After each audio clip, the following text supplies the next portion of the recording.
Shalom semuanya. Pada saat COVID-19 menjadi pandemi, kita harus bersiap-siap untuk memasuki krisis ekonomi. Krisis ekonomi dapat memicu krisis sosial.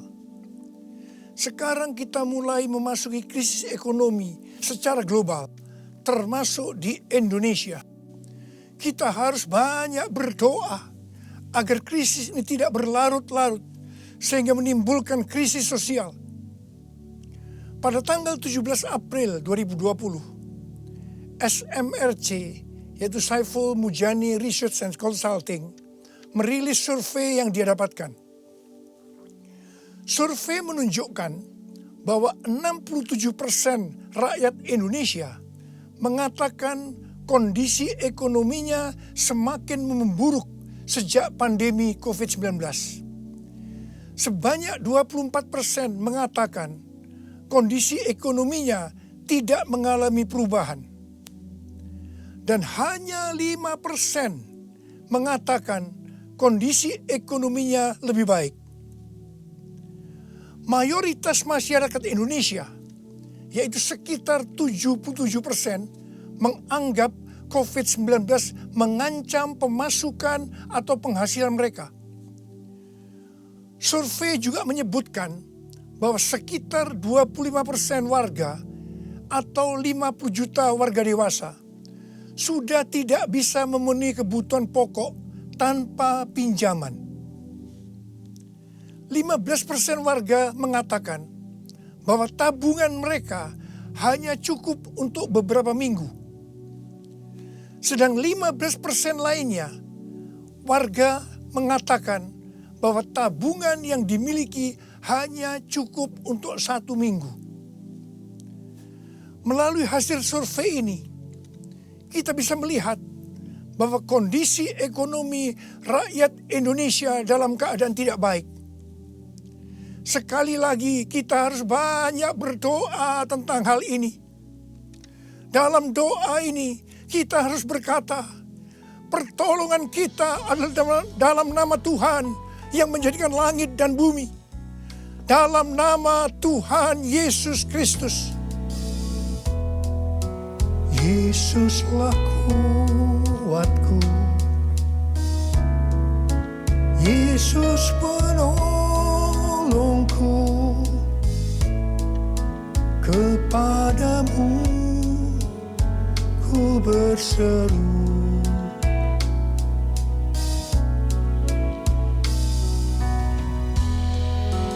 Yesus perisaiku,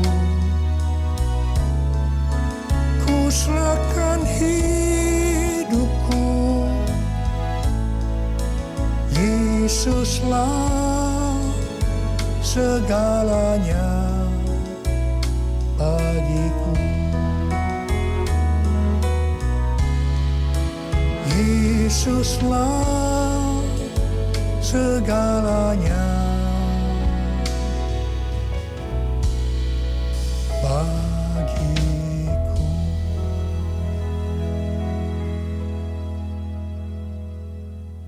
Setelah Tuhan Yesus bangkit, sebelum kenaikannya ke sorga, Tuhan Yesus mengunjungi murid-muridnya yang sedang mencari ikan di Danau Galilea. 7 murid Tuhan Yesus, termasuk Petrus, Yohanes, dan Yakobus, sedang berkumpul dalam keadaan tergoncang akibat kematian Tuhan Yesus. Mereka dalam keadaan ketakutan. Secara ekonomi, mereka juga tergoncang karena biasanya mereka selalu bersama-sama dengan Tuhan Yesus. Mereka kembali ke Galilea dan mencari ikan untuk kehidupan mereka. Pada saat itu, mereka sepakat untuk mencari ikan. Alkitab mengatakan bahwa semalam-malaman mereka mencari ikan, tetapi mereka tidak mendapatkannya. Mereka tambah frustasi. Tiba-tiba dari darat ada suara yang berkata, "Hai anak-anak, adakah engkau mempunyai lauk pauk?" Dengan kesal mereka menjawab, "Tidak ada." Mereka semua tidak tahu kalau yang bertanya itu adalah Tuhan Yesus. Tuhan Yesus melanjutkan dengan berkata, kalau begitu, tebarkan jalamu di sebelah kanan perahu, maka engkau akan mendapat ikan. Perintah ini sebenarnya tidak masuk akal, karena alasan pertama, hari sudah siang. Mencari ikan di Danau Galilea harus malam hari. Alasan yang kedua, jarak perahu dengan pantai hanya sekitar 200 hasta, yaitu sekitar 90 meter. Jadi tempat itu adalah tempat yang relatif dangkal. Padahal biasanya ikan ada di tempat yang relatif dalam. Tetapi mereka taat kepada suara itu.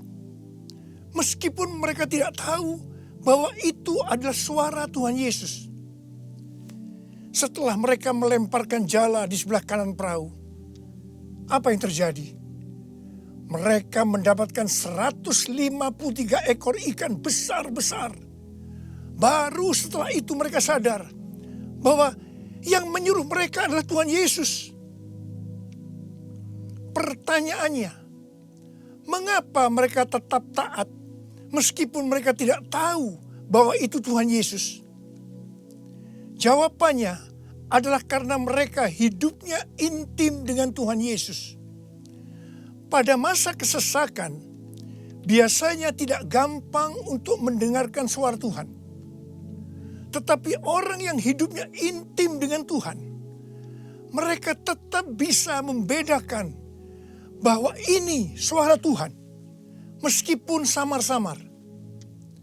Suara ini adalah suara yang sering dia dengar, yang memberi tuntunan, memberitahu apa yang harus dilakukan. Pada saat kita memasuki krisis ekonomi sebagai dampak dari pandemi COVID-19, kita perlu mendengar suara Tuhan. Saya ulangi sekali lagi. Pada saat kita memasuki krisis ekonomi sebagai dampak dari pandemi COVID-19, kita perlu peka mendengar suara Tuhan. Garis bawahi ini. Ada 3 macam suara. Yang pertama, suara Tuhan. Yang kedua, suara hati kita. Yang ketiga, suara iblis. Bagaimana kita bisa membedakan bahwa itu adalah suara Tuhan? Yaitu kalau kita hidupnya intim dengan Tuhan. Kalau hati kita melekat kepada Tuhan. Kalau kita dipenuhi dengan Roh Kudus. Dan kalau firman Tuhan tinggal di dalam kita, kita akan tahu bahwa itu adalah suara Tuhan. Tuhan berbicara kepada kita melalui bermacam-macam cara. Bisa secara audible, bisa melalui firman Tuhan, bisa melalui nubuatan, bisa melalui penglihatan, bisa melalui mimpi, bisa melalui peristiwa-peristiwa yang terjadi, baik secara umum maupun yang ada di sekeliling kita, dan lain-lainnya. Bagaimana kita bisa mengenali suara Tuhan? Sekali lagi saya katakan bahwa kita akan tahu kalau itu suara Tuhan, kalau hidup kita intim dengan Tuhan. Kalau hati kita melekat kepada Tuhan, kalau hidup kita dipenuhi Roh Kudus, dan kalau firman Tuhan tinggal di dalam kita. Tuhan Yesus sangat menekankan kehidupan orang percaya yang dipimpin oleh Roh Kudus. Ini merupakan kunci kemenangan dalam kehidupan orang percaya. Sebelum Tuhan Yesus naik ke sorga, Dia memberikan pesan terakhir kepada murid-muridnya dalam Kisah Para Rasul 1 ayat 8. Tetapi kamu akan menerima kuasa kalau Roh Kudus turun ke atas kamu. Dan kamu akan menjadi saksiku di Yerusalem dan di seluruh Yudea dan Samaria dan sampai ke ujung bumi. Setelah Roh Kudus dicurahkan, mereka dipenuhi Roh Kudus. Dan dimulailah kehidupan yang dipimpin oleh Roh Kudus. Roh Kudus akan memberikan kepada kita perkataan untuk diucapkan dan kemampuan untuk melakukannya. Roh Kudus bukan hanya memimpin dalam kehidupan pribadi orang percaya, tetapi juga memimpin gerejanya. Dalam kehidupan bergereja, Tuhan menuntun melalui pemimpin rohani, yaitu gembala jemaat. Kepada para pemimpin jemaat, Roh Kudus menuntun untuk melakukan pekerjaan pelayanan dan melakukan amanat agung Tuhan Yesus. Sehingga gembala jemaat atau pemimpin rohani akan berkata, Tuhan berbicara kepada saya. Tuhan memerintahkan kepada saya. Hal yang seperti inilah yang saya lakukan selama 32 tahun dalam pelayanan saya. Setiap bulan Tuhan memberikan tuntunan.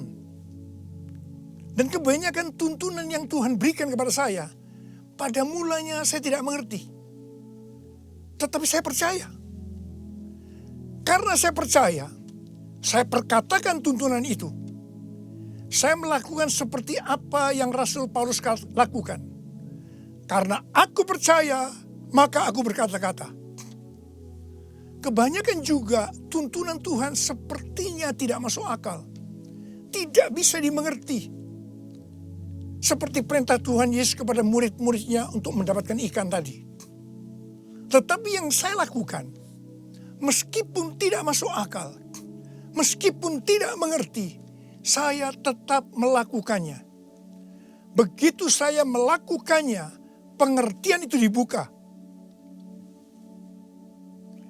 Tema yang Tuhan berikan untuk tahun 2020 adalah tahun dimensi yang baru. Pada awal tahun dengan tuntunan Tuhan, saya berkata bahwa tahun ini untuk mencari nafkah tidak bisa dengan cara yang seperti biasanya, tetapi harus dengan cara Tuhan. Tuhan banyak memberikan ayat-ayat untuk menuntun kita mengenai hal itu. Di dalam Alkitab ada 2 kata supaya kita diberkati secara materi. Yang pertama, memberi. Yang kedua, menabur. Di dalam Lukas 6 ayat 38 dikatakan, berilah dan kamu akan diberi. Suatu takaran yang baik, yang dipadatkan, yang digoncang, dan yang tumpah keluar akan dicurahkan ke dalam ribaanmu. Sebab ukuran yang kau pakai untuk mengukur akan diukurkan kepadamu. Amsal 11 ayat 25 berkata, siapa banyak memberi berkat, diberi kelimpahan. Dan Amsal 19 ayat 17 berkata, siapa menaruh belas kasihan kepada orang yang lemah, memiutangi Tuhan yang akan membalas perbuatannya itu. Banyak yang mempunyai pengertian, sekali lagi saya mau katakan, banyak yang mempunyai pengertian bahwa ayat-ayat tersebut hanya diperuntukkan bagi orang yang kelebihan uang. Bukan orang yang berkekurangan. Tetapi saya mau katakan bahwa ayat-ayat ini bukan hanya untuk orang yang kelebihan uang, tetapi juga orang yang kekurangan uang. Garis bawahi. Pada waktu Tuhan Yesus melihat janda miskin yang mempersembahkan 2 peser ke dalam peti persembahan, Tuhan Yesus berkata, aku berkata kepadamu, sesungguhnya janda miskin ini memberi lebih banyak daripada semua orang itu. Sebab mereka semua memberi persembahannya dari kelimpahannya. Tetapi janda ini memberi dari kekurangannya.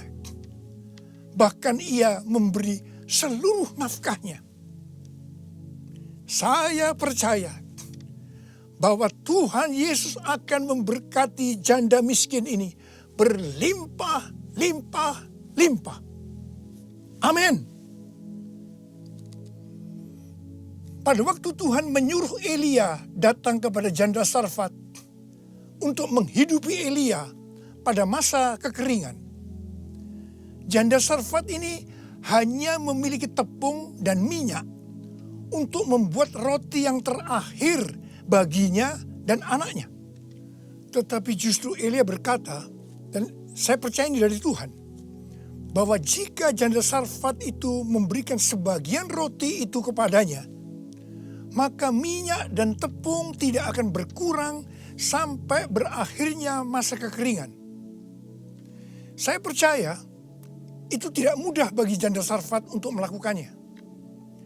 Tetapi yang jelas, janda Sarfat ini percaya apa yang dikatakan oleh Elia.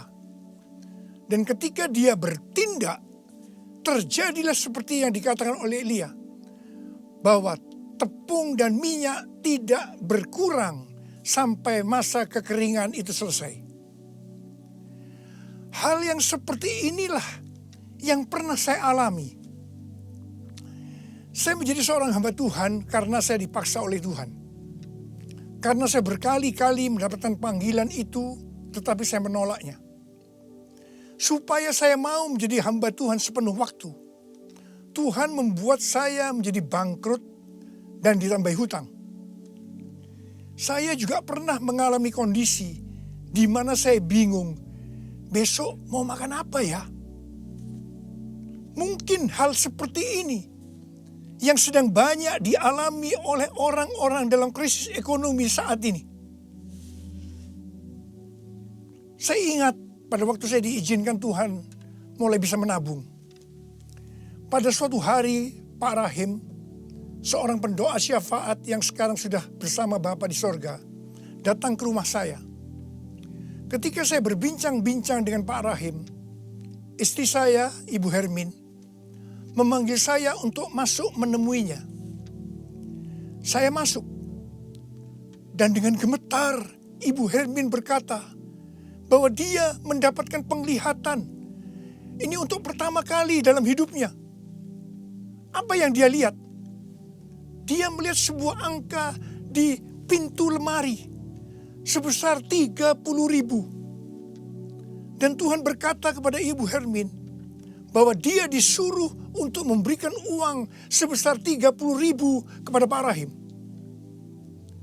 Saya berkata, kalau Tuhan yang suruh, ya berikan aja. Ibu Hermin menjawab, berikan gimana? Itu seluruh uang yang ada pada kita. Itu semuanya yang kita punya. Saya sempat tertegun. Kemudian kita berdua menangis di hadapan Tuhan. Dan kita berkata, Tuhan, kami akan taat Tuhan. Kami akan berikan uang ini kepada Pak Rahim. Ketika uang itu saya berikan kepada Pak Rahim, langsung dia buka amplopnya. Dan dia hitung bahwa jumlahnya 30.000. Dan ketika dia tahu bahwa jumlahnya 30.000, langsung dia menangis dengan keras. Ternyata sudah beberapa malam dia sujud kepada Tuhan di pelataran rumahnya, meminta uang kepada Tuhan sebesar 30.000 untuk membiayai 6 pendeta yang dari desa yang ada di rumahnya. Pada waktu itu saya sempat bertanya kepada Tuhan, Tuhan, kok mintanya kepada saya ya Tuhan, yang uangnya pas-pasan dan kadang-kadang masih kekurangan, kenapa tidak minta kepada yang kaya? Tuhan hanya mengingatkan saya kisah tentang janda Sarfat tadi. Saya percaya, saya ada sebagaimana saya ada saat ini. Salah satunya karena saya melakukan itu. Mari, hari-hari ini kita akan bersatu melawan COVID-19 dan menabur untuk saudara-saudara kita yang terkena dampak. Karena itu, mari saudara-saudara yang sekarang mengalami dampak yang buruk dalam ekonomi akibat pandemi COVID-19 ini. Sekali lagi saya mau katakan kepada saudara, seperti yang tertulis dalam Amsal 10 ayat 22. Berkat Tuhanlah yang menjadikan kaya. Susah payah tidak akan menambahinya. Kalau saudara hidup sesuai dengan firman Tuhan, maka saudara pasti akan diberkati oleh Tuhan berlimpah, limpah, limpah. Tuhan Yesus berkata, jangan kamu khawatir. Jangan kamu khawatir. Jangan kamu khawatir. Apa yang akan kamu makan? Apa yang akan kamu minum? Apa yang akan kamu pakai? Semua itu dicari oleh bangsa-bangsa yang tidak mengenal Allah. Akan tetapi Bapamu yang di sorga tahu bahwa kamu memerlukan semuanya itu. Tetapi carilah dahulu kerajaan Allah dan kebenarannya. Maka semuanya itu akan ditambahkan kepadamu. Sebab itu janganlah kamu khawatir akan hari esok. Karena hari esok mempunyai kesusahannya sendiri. Kesusahan sehari cukuplah untuk sehari. Seperti yang Tuhan katakan kepada saya untuk menghardik COVID-19 dengan segala dampaknya. Mari, saya akan ajak saudara sekarang untuk menghardik COVID-19 dan krisis ekonomi. Dalam nama Tuhan Yesus. Di dalam nama Tuhan Yesus. COVID-19, krisis ekonomi, diam, tenanglah. Kita sedang berada dalam peperangan rohani yang dahsyat melawan iblis. Dengan melakukan itu, kita mendeklarasikan kemenangan. Puji Tuhan, sejak tanggal 16 April 2020 di Indonesia, angka kesembuhan pasien COVID-19 mulai melebihi dari angka kematian. Semakin hari, perbedaan angka kesembuhan dengan angka kematian semakin besar. Saya percaya ini merupakan penghiburan dan pengharapan bagi kita semua. Tuhan Yesus baik. Tuhan Yesus baik. Saya mengajak saudara untuk masuk dalam puasa dari tanggal 10 April sampai dengan 28 Mei 2020. Saya mengajak saudara untuk menatap ke depan dengan berkata seperti yang terdapat dalam Roma 8 ayat 28. Aku tahu sekarang bahwa Allah turut bekerja dalam segala sesuatu, baik enak maupun tidak enak, untuk mendatangkan kebaikan bagi aku yang mengasihi Dia. Shalom Bapak, Ibu, Saudara, dan semua anak-anak muda yang saya kasihi di dalam Kristus. Kita berjumpa kembali dalam ibadah di rumah-rumah kita, di mana kita semua merespons pemerintah yang adalah hamba Allah untuk kita yang berkata stay home, stay home, stay home. Tinggal di rumah. Haleluya. Tentunya saudara tidak terus menjadi jenuh, tapi Tuhan akan memberikan sukacita di rumah-rumah masing-masing, bisa lebih akrab dengan keluarga, bisa bermain dengan anak-anak, namun juga bisa melakukan tugas-tugas kantor, bahkan Tuhan memberikan banyak kreativitas untuk saudara. Tentunya di masa tenang, di masa kita seperti masuk sabbatical ini, kita lebih banyak lagi ketemu Tuhan, kita lebih banyak lagi berdoa, baca firman, banyak memuji, menyembah Tuhan. Itu sesuatu yang luar biasa yang Tuhan berikan kesempatan, tidak sering, bahkan rasanya seumur hidup saya belum pernah kami merasa hanya beribadah di rumah selama berminggu-minggu bahkan bulan. Haleluya. Tapi Tuhan tetap Allah, Tuhan yang baik untuk kita. Amin, saudara. Puji Tuhan. Saya ingin berbicara tentang the true faith, iman yang benar. Iman yang benar, apa itu? Saudara, dikatakan iman adalah percaya sekalipun belum melihat. Itu Ibrani 11 ayat yang pertama. Ya, jadi iman, saya percaya adalah tentang kepercayaan kita terhadap Dia dan firman-Nya, terhadap Tuhan dan firman-Nya. Saudara, karena tanpa iman tidak mungkin berkenan kepada Allah. Iman adalah tentang believing kita, apa yang kita percayai. Dari firman Allah. Dan saudara, kalau kita percaya bahwa Allah adalah Allah yang maha kuasa, Almighty God. Iman kita kepada Allah. Iman percaya kepada Yesus yang adalah pribadi Allah. Allah yang esa, yang datang menjangkau kita dan mendamaikan kita dengan surga. Iman percaya kepada Yesus dan firman Allah. Yesus adalah firman yang hidup. Yang berjalan 2000 tahun yang lalu. Dan memberitakan kerajaan Allah. Iman berbicara tentang apa yang kita percayai bahwa Yesus adalah Raja yang berdaulat. Yesus adalah Tuhan atas kehidupan kita. Nah saudara, itu iman. Jadi yang tidak kelihatan, yang invisible. Tapi kita percayai bahwa janji dan firman Allah itu ya dan amin. Nah saudara, seringkali kita butuh tanda ya untuk meneguhkan keyakinan kita.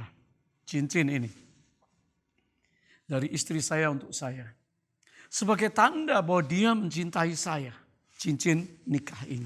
Saudara, tanda ya. Nah, tapi prinsip iman sedikit berbeda. Seringkali iman tidak harus diteguhkan dengan tanda dan mujizat.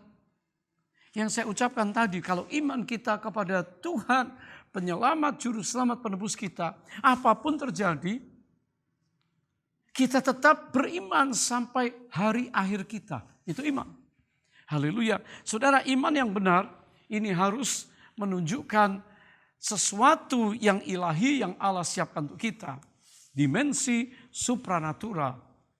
Untuk kita yang natural, itu iman. Haleluya, dan Allah mengasihi kita, Tuhan mengasihi saudara. Dan hari ini kita perlu belajar tentang iman yang benar, a true faith. Baik, mari kita membaca Alkitab kita. Kalau semua sudah siap, mari kita buka dan kita baca. Ibrani 11 ayat yang ke-24 sampai 27. Karena iman, maka Musa setelah dewasa menolak disebut anak putri Firaun. Karena ia lebih suka menderita sengsara dengan umat Allah daripada untuk sementara menikmati kesenangan dari dosa. Ia menganggap penghinaan karena Kristus sebagai kekayaan yang lebih besar daripada semua harta Mesir, sebab pandangannya ia arahkan kepada upah. Haleluya. Kita tahu bahwa Musa dilahirkan oleh keluarganya, dan tetapi karena pada waktu itu dia harus disembunyikan di tepi sungai Nil dan akhirnya diambil oleh salah satu putri Firaun. Setelah dia tumbuh besar, dia tahu identitasnya. Bahwa dia bukan orang Mesir, namun dia adalah orang Ibrani, orang Israel. Pada waktu dia bertumbuh dewasa dan besar, dia melihat penderitaan bangsanya. Dan dia tahu Tuhan memberi hati untuk dia, untuk membela bangsanya. Sebab itu ayat firman Tuhan berkata, karena iman maka Musa setelah dewasa menolak disebut anak putri Firaun, lebih suka menderita sengsara dengan umat Allah daripada untuk sementara menikmati kesenangan dosa. Mesir lambang dosa. Mesir lambang orang-orang yang tidak mengenal Allah, yang disembah adalah Firaun. Mesir menyembah semua ilah-ilah, binatang-binatang yang ada, yang dipertontonkan di seluruh masyarakat dan budaya Mesir. Masih ingat budaya Mesir kuno? Bagaimana piramid dan semuanya, lambang-lambang mahkota, ular dan sebagainya. Musa melihat itu, lalu dia tahu bahwa dia bukan orang Mesir. Sebab itu karena iman, maka dia taat untuk mau menderita bersama umat Allah untuk sementara dan tidak mau menikmati kesenangan dari dosa orang Mesir. Haleluya. Karena ia menganggap penderitaan, penghinaan karena Kristus sebagai kekayaan yang lebih besar daripada semua harta duniawi.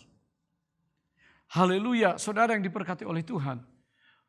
Untuk memiliki iman yang benar, perkara pertama saya ingin bagikan kepada kita yaitu tentang ketaatan. Musa ternyata taat kepada panggilan Allah. Setelah masa 40 tahun dia ada di kerajaan Mesir dan sebagai calon putra mahkota yang harusnya menikmati kesenangan, menikmati segala otoritas. Namun dia tidak mau binasa dengan dosa itu. Dia rela. Bahkan dia pergi sampai Allah memanggil dia. Musa taat akan panggilan Allah. Waktu Tuhan berfirman kepada Musa, masih ingat di burning bush, semak belukar yang terbakar. Tuhan mengutus Musa untuk membebaskan umatnya. Let my people go. Dia harus bertemu Firaun kembali. Ini bukan hal yang mudah. Saudara, Musa mentaati Tuhan lebih daripada keinginan hatinya. Daripada keluarganya. Sehingga dia pergi. Dan nantinya dia menyelamatkan seluruh keluarga. Dan menyelamatkan seluruh bangsa itu untuk masuk ke tanah perjanjian. Musa mentaati Allah karena iman. Apakah Musa tahu tentang tanah perjanjian? Belum. Apakah Musa pernah physically melihat seperti apa tanah Kanaan? Never. Tapi Musa punya iman. Apa yang dia belum lihat waktu itu, dia yakin. Kalau dia mentaati Tuhan, Tuhan pasti akan menuntun langkah demi langkah. Supaya Musa bisa membawa umat itu dilepaskan, dibebaskan dari penderitaan Mesir untuk menuju tanah perjanjian yang Allah berikan penuh dengan sukacita, damai sejahtera, madu, susu, anggur, gandum yang berlimpah. Mereka tidak lagi menjadi budak, mereka tidak lagi menjadi bangsa yang bodoh, tapi mereka menjadi bangsa yang diberkati dan menjadi bangsa yang utama. Saudara yang diberkati oleh Tuhan. Hal yang pertama, kalau kita ingin mengerti tentang dimensi supranatural yang bekerja dalam hidup kita yang namanya iman, maka kita harus memiliki ketaatan. Apa itu ketaatan? Ketaatan adalah melakukan sesuatu ya yang Tuhan firmankan. Saudara, masih ingat bagaimana Nuh? Bisakah dia membayangkan air bah akan menutupi bumi dan semua makhluk akan mati? Lalu Tuhan berbicara dengan firman-Nya dan itu menjadi rema. Ketaatan kepada firman yang rema bagi kita akan menghasilkan reward, anugerah, upah dari Allah yang luar biasa. Hari ini saudara sekalian, kita ingat di masa Nuh, Tuhan perintahkan dia bikin bahtera. Ukurannya, bahannya. Setelah itu beritahu semua orang bahwa air bah akan datang karena dosa umat manusia, Allah jijik melihatnya. Dan saudara, Nuh taat. Anak-anaknya, menantunya, istrinya kerja keras. Dianiaya pasti, diolok-olok, ya. Mungkin mereka mengalami beberapa kali orang-orang datang menyerang keluarga Nuh. Oh iya, mungkin kayu-kayu kapal besar yang sedang dibangun, orang mengganggu, melempar batu. Pernah mungkin. Tapi Nuh mentaati Allah. Walaupun dia gak mengerti bahtera yang sebegitu besar. Untuk apa? Step by step. Langkah demi langkah. Tuhan akan tunjukkan apa yang harus diisi untuk bahtera itu. Ini luar biasa. Masih ingat bagaimana saudara? Rahab. Dikatakan 2 pengintai dari Sitim diutus oleh Musa untuk ke Yeriko. Yosua mengutus ke Yeriko. Lalu mereka masuk. Dan saudara, hebohlah penduduk Yeriko. Dan berkata kepada perempuan Rahab. Perempuan yang nakal ini saudara. Di rumahmu ada 2 orang. Pasti itu orang Israel, orang Ibrani. Dan Rahab dengan penuh ketakutan, namun segera dia mendapatkan kreativitas. 2 orang pengintai ini disembunyikan di atap rumah, ditutup jerami. Saudara, lalu dia berkata, oh mereka sudah lari pulang ke negerinya. Dikejar saudara oleh orang-orang Yeriko. Lalu Rahab berbisik pada di atas. Aku tahu negeri ini akan diserahkan kepada kamu. Negeriku tahu bahwa kamu, bangsamu ini luar biasa. Mereka pasti akan memenangkan peperangan, kami akan binasa. Karena kami dengar bagaimana Allahmu menuntun engkau melewati laut Teberau, laut merah. Bagaimana Allahmu memelihara engkau siang dan malam. Nanti kalau kamu datang menyerang, tolong aku yang sudah menolong kamu. 2 orang berjanji, baik Rahab, kamu harus nanti taruh waktu di serbu negeri ini, Yeriko, kamu harus tahu benang merah, kirmisi kain merah seperti ini, saudara. Kain kirmisi. Dibentangkan di dinding rumahmu, pintu rumahmu, dan nanti rumahmu dan siapa yang masuk ke situ kami akan jaga, kamu akan selamat. Saudara, saya yakin Rahab hanya berbicara dan dia tahu bahwa Tuhan pasti akan menolong melalui orang Israel untuk dia tidak dibunuh mati pada waktu Yeriko diserang. Dan kita lihat dalam Yosua pasal 2, kita lihat dalam Yosua pasal 6, bagaimana Rahab percaya bahwa Allahnya orang Israel. Dan orang-orang Israel akan dipakai oleh Tuhan untuk menyelamatkan dia. Seorang pendosa yang akhirnya selamat, saudara. Karena iman. Hari ini saudara kita diminta oleh Tuhan. Seperti orang Israel keluar dari Mesir. Sebelum semua anak sulung mati. Maka di tiap pintu, jenang pintu kemah mereka harus ada tanda darah. Dan malaikat maut melewati setiap rumah orang-orang Ibrani atau Israel. Tapi di seluruh negeri Mesir terdengar tangisan, ratapan. Kenapa? Karena semua anak sulung binatang sulung Mesir mati, terbunuh oleh malaikat maut. Haleluya, ada tanda darah di rumah-rumah. Ini ketaatan orang Israel. Dan karena ketaatan itu, maka mereka diselamatkan, ditebus, dan dibawa melewati padang gurun 40 tahun berjalan dipenuhi dengan hadirat Allah. Hari ini kalau kita semua melihat Nuh taat, Musa taat, maka kita percaya bahwa Tuhan akan menolong kita di dalam ketaatan kita. Lakukan segala sesuatu sesuai dengan perintah Tuhan. Haleluya, Tuhan itu luar biasa. Dia berfirman untuk kita supaya kalau kita mentaati firman-Nya kita terhindar. Hari-hari ini kita semua diminta stay home, tinggal di rumah. Ada yang berontak, ada yang gak senang, ada yang rasa kesepian, ada yang rasanya pengen, aduh bosan sekali, komplain terus.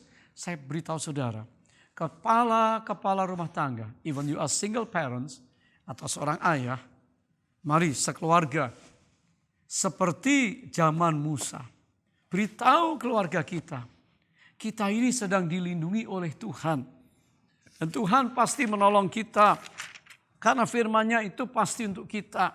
Saudara masih ingat bagaimana ketaatan kita kepada Tuhan mendatangkan hasil yang luar biasa.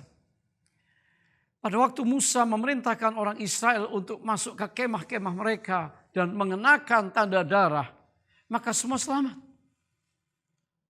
Demikian juga hari-hari ini, firman Tuhan itu hebat, luar biasa, tetap berlaku. Contoh Mazmur 91, adakah yang ragu-ragu?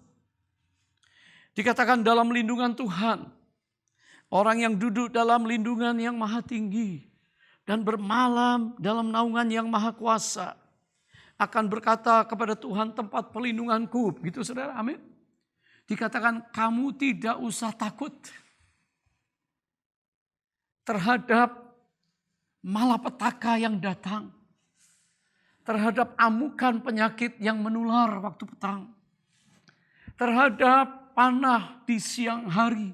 Jadi siang dan malam rasanya tidak ada hal yang tidak bisa dilakukan oleh iblis melalui roh sakit penyakit, ancaman apapun juga. Tetapi dikatakan orang yang berlindung, yang melekat sama Tuhan, dikatakan duduk dalam lindungan yang maha tinggi, bernaung dalam naungan yang maha kuasa, tidak perlu takut. Walau 1000 rebas, 10.000, jangan takut. Ayat ini berlaku. Tapi juga Tuhan berbicara di zaman Musa. Tuhan bicara supaya mereka masuk dalam kemah. Israel berulang-ulang kali mengalami keadaan yang buruk sekali. Dan Yesaya 26 ayat 20 berkata dengan jelas bahwa my people, go my people, enter your rooms. Umatku, masuklah ke dalam kamarmu, tutuplah pintu-pintumu, masuklah ke dalam rumahmu. Ya. Bersembunyilah sesaat saja sampai murka dan malapetaka itu akan melalui engkau. Kalau hari ini pemerintah di mana-mana menyarankan kita, bahkan mengharuskan stay home, stay home. Bisakah kita mentaati pemerintah yang adalah hamba Allah untuk kita sekalian, untuk melindungi kita? Jadi Yesaya 26 ayat 20, Mazmur 91, semua juga ayat ini tidaklah bertubrukan tetapi berguna untuk kita. Supaya kita ini mengalami keselamatan. Saudara, dikatakan Tuhan akan muncul, ya, akan menghukum umatnya karena dosa-dosa mereka. Habakuk itu telah mengajari kita. Dia berdoa dalam Habakuk 3. Bahwa Allah terang kilat itu akan datang. Dan dikatakan bangsa-bangsa terkejut, bangsa-bangsa goncang. Kenapa? Kalau kemuliaan Tuhan turun, maka dikatakan demam, sakit, itu sudah ada di Alkitab. Jadi kemuliaan Tuhan sekarang sedang turun. Jangan ada yang takut. Tapi peganglah firman Tuhan. Mazmur 91. Biarlah saudara melekat sama Tuhan. Tidak ada waktu kosong untuk bikin dosa.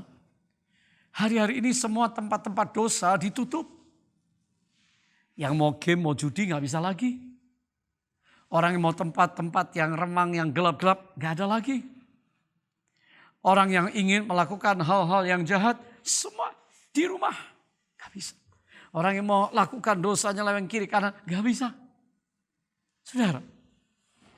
Hari-hari ini kita oleh Tuhan dipaksa, dipojokkan untuk apa? Supaya kita ini kembali bergaul dengan Tuhan. Supaya kita dengar suara Tuhan. Supaya kita lihat tanda dari Tuhan di mana Dia sedang berfirman. Dan kalau firman-Nya Nuh taat, Musa taat, maka kalau kita taat, kita juga akan diselamatkan oleh Tuhan. Saya bersyukur hari ini kita semua sudah diberitahu oleh Tuhan, oleh firman-Nya. Tuhan tidak pernah ingin memberitahukan rahasianya, keputusan-keputusannya tanpa memberitahukan rahasianya kepada orang-orang yang dekat dengan Dia, kepada para nabinya. Dengan jelas Tuhan berbicara bahwa Tuhan akan berbicara melalui nabi-nabinya. Amos 3 ayat yang ke-7. Sangat jelas. Beberapa hamba Tuhan yang peka, memang Tuhan berbicara tidak langsung terang benderang. Seringkali ada sesuatu yang masih samar. Dan Tuhan telah mengingatkan kita untuk memasuki tahun di mana kemuliaan Tuhan turun. Kita dibawa untuk mengikuti gelombang Roh Kudus. Pada kegerakan gelombang yang besar, yang dikatakan dengan pencurahan terbesar dan terakhir di akhir zaman. Kapan orang bisa menangkap? Kapan orang bisa ketemu Tuhan, cari Tuhan? Kapan orang bisa berlutut di kamar tidurnya? Kapan orang bisa sekeluarga berdoa menyembah Tuhan? Dan Roh Kudus dicurahkan. Oh, inilah saatnya. Inilah saatnya revival kebangunan rohani di rumah-rumah saudara. Engkau lebih kenal Tuhan, engkau lebih cinta Tuhan, engkau dengar suara Tuhan. Dan kalau engkau taat, maka akhir daripada masa sukar ini akan berlalu. Dan saudara akan dipakai oleh Tuhan untuk memberitakan kasih Yesus. Sekarang pun kita bisa memberitakan, tapi nanti ada waktunya. Saudara biasa kumpul dengan teman-teman, kumpul dengan sahabat, kerabat, untuk makan, untuk minum, untuk beramai-ramai. Tapi nanti ada waktu yang saudara berkata, Tuhan itu melepaskan. Tuhan itu menyembuhkan. Tuhan itu membela. Tuhan itu melindungi. Tuhan itu berkemurahan. Tuhan itu ajaib. Berapa banyak saudara percaya bahwa Allah kita adalah Allah yang ajaib. Saudara, kepada gembala pembina kita Pak Niko, Tuhan menyampaikan 2013 bahwa kegerakan Roh Kudus sedang besar akan terjadi, mengulangi kitab Yoel dan mengulangi apa yang terjadi Pentakosta yang pertama di Kamar Loteng Yerusalem. Itu sebuah rumah seperti rumah saudara yang besar mungkin. Dan Tuhan tidak memilih sinagoga, tempat berdoa lalu Tuhan curahkan Roh Kudus. No, rumah, kamar loteng. Di Azusa, itu juga bukan sebuah katedral atau gedung gereja yang megah. Sebuah bekas gudang dibereskan, dipakai di daerah yang semi kumuh. Tuhan datang melawat. Lalu kegerakan Roh Kudus terjadi, orang bertobat. Orang semua cari Tuhan. Orang ngalamin karunia Roh Kudus. Orang mengalami sukacita Roh Kudus. Orang mengalami kesembuhan. Orang dipenuhi Roh Kudus berani menginjil, berani bersaksi. Orang berani menanam gereja baru. Orang pergi diutus, pergi ke bangsa-bangsa. Dan dari Azusa 1906 yang lalu sampai hari ini, Injil dan karya Roh Kudus diberitakan ke seluruh bangsa-bangsa. Sampai kita ada di sini. Tapi 2013 hambanya telah bernubuat bahwa Pentakosta yang ketiga akan terjadi. Dalam skala yang masih besar. Kalau saya lihat hari ini. Semua orang percaya rajin membaca Alkitab. Semua orang percaya rajin berdoa. Semua orang percaya rajin menyembah Tuhan. Semua orang percaya yang sudah mendapatkan kasih karunia Allah. Mereka cari Tuhan dan banyak yang dibaptis Roh Kudus. Alami saudara. Banyak yang dipenuhi Roh Kudus. Karunia-karunia Roh Kudus mulai mengalir. Inilah era Pentakosta yang ketiga. Tuhan sudah berbicara sejak 2013 dan 2 tahun yang lalu digaungkan ya ke seluruh bangsa-bangsa bahwa api kegerakan Pentakosta yang ketiga akan menyebar ke seluruh dunia dan inilah hari-harinya. Karena ketaatan maka visi itu diperkatakan. Kalau Nuh tidak memperkatakan, Nuh salah. Nuh pasti khotbah. Nuh pasti ingatin tetangga. Nuh pasti pergi ke kota satu ke kota yang lain. Tapi di sana orang mocking on him. Orang mentertawakan. Wah gak mungkin hari cerah. Mana bisa badai, mana bisa hujan.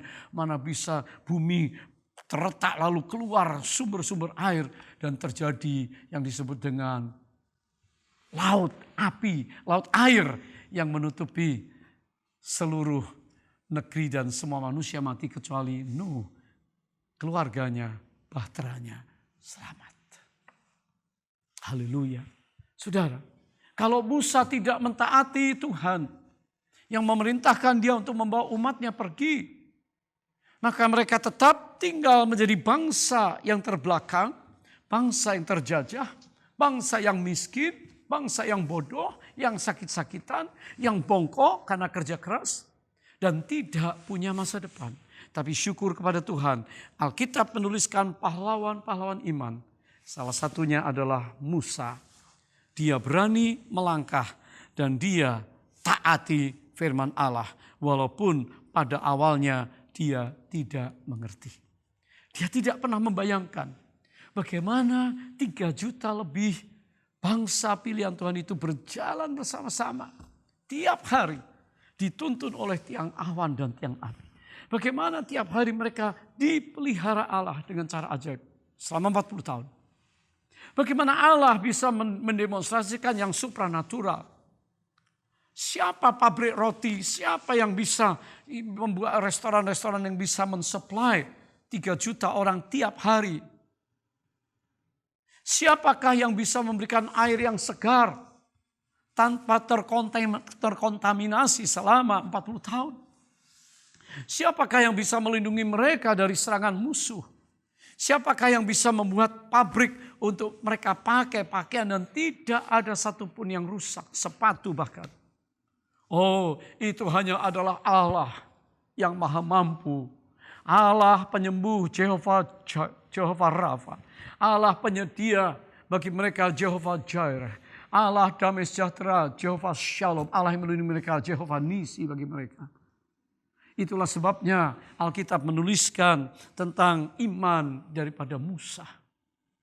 Haleluya, hari ini bisakah kita mengerti, saudara, gak tahu berapa lama kita harus di rumah. Berapa lama kita harus ada di tempat yang mungkin saudara berkata, aduh terlalu sempit, gak nyaman. Tapi Allah tetap memelihara kita. Tuhan Yesus tetap mengasihi saudara. Sehingga Paulus bisa berkata, Allahku kan mencukupi segala keperluanku menurut kekuatan kuasanya. Saudara percayakah Tuhan sanggup mensupply apa yang kau inginkan, yang kau butuhkan. Dia ajaib, dia mengasihi saudara. Kalau kita diizinkan melewati masa sukar, di mana kita harus stay home, percayailah bahwa Tuhan sedang bekerja hari-hari ini. Tuhan sedang menolong kita hari-hari ini untuk kita mendekat kepada Dia, untuk kita mengenal Dia lebih sungguh-sungguh lagi. Haleluya.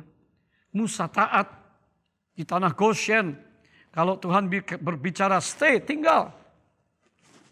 Menantikan Tuhan, mereka aman. Itulah datang. 10.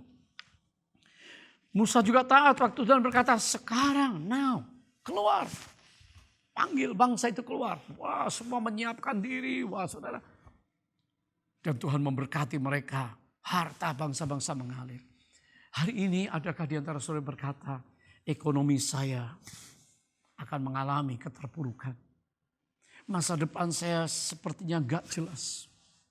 Bagaimana studi anak-anak saya. Bagaimana dapur saya. Bagaimana kesehatan saya. Allah yang sama.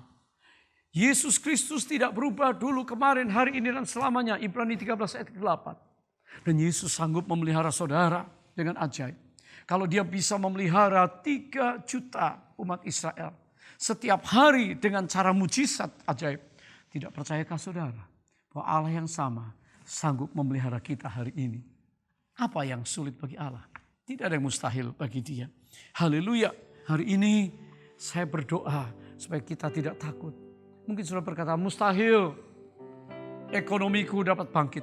Mustahil perusahaan, mustahil kantorku, mustahil keuanganku, mustahil keluargaku, mustahil anak-anakku, mustahil aku bisa membayar cicilan, mustahil aku bisa melakukan ini dan itu, mustahil. Tapi Tuhan Yesus berkata, aku ini, jangan takut. Datanglah.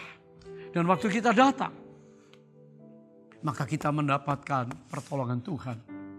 Petrus berjalan di atas air. Ini perkara yang luar biasa, saudara. Hari ini Tuhan Yesus yang sama, Dia memanggil saudara untuk datang kepadanya.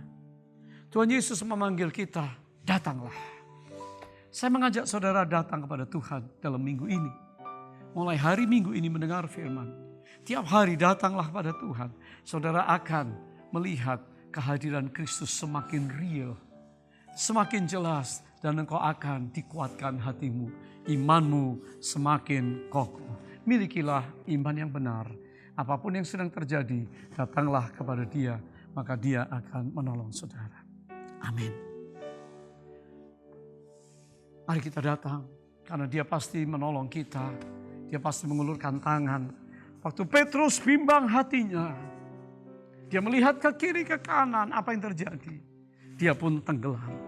Tapi tangan Yesus diulurkan dan Petrus diangkat. Pasti berjalan bersama Yesus di atas air kemustahilan. Saudara, hari ini ada yang bimbang. Melihat kiri kanan, Pastor Johan, saya dengar firman kuat. Tapi pada waktu besok Senin, Selasa, kerja di rumah, rasanya ada sesuatu yang hampa. Oh jangan. Dia berkata, ini aku. Jangan takut. Dan waktu saudara memandang pada Kristus, dengarkan firman-Nya. Ada firman yang akan berbicara dalam roh saudara. Menghidupkan roh saudara. Itu rema. Saudara baca Alkitab, firman yang tertulis logos. Tapi ada firman hidup yang Tuhan bicara kepada kita. Tuhan bicara sama Nuh. Tuhan bicara sama Musa. Tuhan bicara sama Petrus, datanglah. Dan Petrus datang. Dan terjadi pertolongan Tuhan. Hari ini, mari kita berdoa sama-sama. Kita nyanyikan nyanyian ini. Dia jamah hidupku. Biar Roh Kudus memenuhi kita pada siang hari ini. Di tanggal minggu ini, saudara akan diberkati oleh Tuhan. Dia jamah segenap hidupku. Haleluya. Dan beri damai di hatiku. Katakan, semua telah berubah. Semua telah berubah. Dan aku tahu Yesus jamah ku jadi baru. Berapa banyak saudara sudah mentaati Tuhan. Engkau tidak pernah berargumentasi dengan Tuhan. Engkau selalu mentaati firman-Nya. Engkau mengikuti tuntunan-tuntunan Tuhan sampai hari ini. Berapa banyak saudara yang berani melangkah dengan iman, menghadapi badai tantangan hidup, sudah terbukti engkau mampu. Tapi hari ini mungkin engkau sedang melihat ke kiri, engkau melihat ke kanan, gelombang, kekelaman datang. Yesus berkata, datanglah. Dan waktu kita mengambil langkah datang pada Dia dalam doa, dalam penyembahan.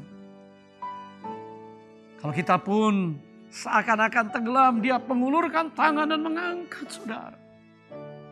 Hari ini angkat tanganmu dimanapun kau berada. Katakan, Dia jamah segenap hidupku dan beri damai. Oh haleluya. Damai di hatiku. Semua telah berubah dan aku tahu Yesus jamah ku jadi baru. Angkat tanganmu, katakan, He touched me. Yes, He touched me. Oh, He touched me. And all the joy that floods my soul. Oh, hallelujah. Something happened, and all I know, Jesus touched me and made me whole. Sementara saudara masing-masing berdoa, panggil nama Yesus. Oh haleluya, haleluya, haleluya. Tuhan Yesus, Engkau baik. Tuhan Yesus, Engkau ajaib. Tuhan Yesus, Engkau berkuasa. Tuhan Yesus, Engkau dapat meredakan badai dalam hidup kami. Tuhan Yesus, ini kami, ini keluarga kami, ini keluarga gereja-Mu. Di tengah kekelaman, di tengah badai, coronavirus yang merajalela, kami mau terus memandang Engkau, kami mau terus datang kepadamu. Karena Engkau mengundang kami untuk datang, dan Engkau akan mengangkat hidup kami, tangan kami. Oh haleluya. Katakan, datang Roh Kudus. Datang Roh Kudus, ku doa. Roh yang manis dan lembut, roh yang manis dan lembut, datang dengan kuat kuasa, datang dengan kuat kuasa-Mu. Penuhilah hidup, penuhilah hidupku. Katakan, come Holy Spirit, come Holy Spirit, I need you, oh I need the Holy Spirit. Come sweet Spirit, I pray. Come with your strength and your power. Hallelujah. Come with your own gentle way. Sama-sama setiap keluarga katakan, He touched me. Oh, He touched me. And all the joy that floods my soul. Sesuatu sedang terjadi saat ini. Rasakan something happened. Engkau dipulihkan, engkau dikuatkan, engkau diurapi, engkau disembuhkan, engkau dibaharui, Engkau dipulihkan rumahmu, keluargamu, hidupmu, pribadimu, anak-anakmu. Oh haleluya, katakan He touched me, He touched me. And oh He touched me. Hallelujah. And oh the joy that floods my soul. Healing. Something happened, restoration, and now I know Jesus touched me and made me whole. Haleluya, sembah Dia. Oh haleluya, kami percaya. Kami percaya, beriman. Iman kami tidak goyah Tuhan. Iman kami tidak akan goyah. Goncangan pasti terjadi. Kerajaan demi kerajaan akan digoncangkan. Bumi ini akan digoncangkan. Tetapi kerajaan Allah di mana kami ada di dalamnya. Kerajaan yang tidak tergoncangkan. Dan terima kasih untuk firman-Mu. Terima kasih buat hadirat-Mu. Terima kasih buat kasih-Mu yang luar biasa. Kami tidak akan goyah. Kami memiliki iman yang benar. A true faith in Jesus Christ. Savior, Lord, King of Glory. Terima kasih Tuhan Yesus. Untuk hari yang diberkati. Semua umat-Mu akan tetap menengadah, membuka tangan, menerima rahmat-Mu. Haleluya. Angkat kedua tangan saudara. Tuhan menghadapkan wajahnya kepada engkau semua. Dan memberikan kasih karunia kepadamu. Diberkatilah hidupmu. Diberkatilah rumah tanggamu. Diberkatilah keluargamu. Diberkatilah singleness-mu. Diberkatilah keluar masukmu. Diberkatilah ekonomimu. Diberkatilah buah kandunganmu. Diberkatilah usaha. Diberkatilah makan minummu. Diberkatilah fellowshipmu di rumah tangga. Berkat yang seutuhnya dari Bapa di surga. Di dalam Kristus Tuhan kami dengan anugerah ajaib. Dan persekutuan dengan Roh-Nya yang kudus. Kiranya menyertai saudara. Sekarang sampai Kristus datang bahkan sampai selama-lamanya. Katakan Maranatha.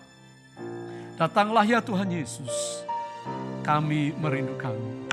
Semua kita katakan amin, amin, amin. Berikan tepuk tangan saudara, haleluya.